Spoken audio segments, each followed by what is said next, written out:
control even in kalibutan, meaning it should be coming from our own will, coming from our own reason, voluntarily, very natural, being part of ourselves.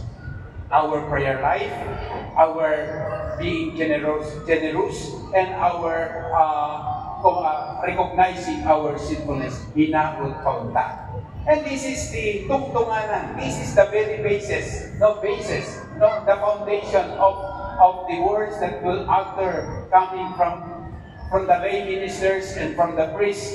Nga moingon, tao, ikaw gikan sa abog, o sa abog ikaw bumalik. No? Tao, ikaw gikan sa abog, o sa abog ikaw bumalik. Huwag pasagot niya na our nothingness in front of God. No, our recognition that we were created in His image, so that we have that godly or divine dignity in ours.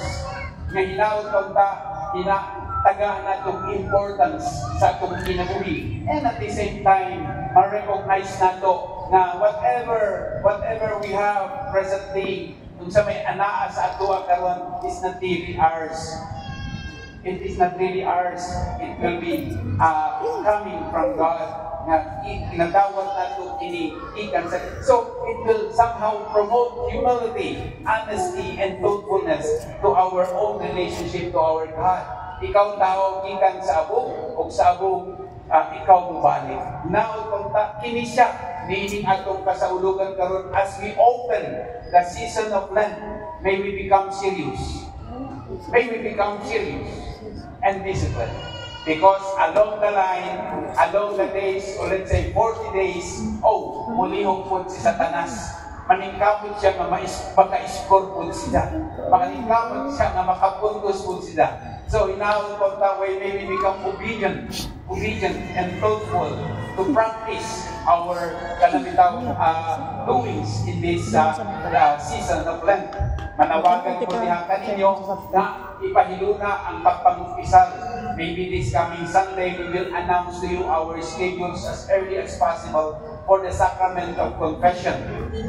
And tuod kining buhaton nato ang pagbaptis sa abo. It is really for the family.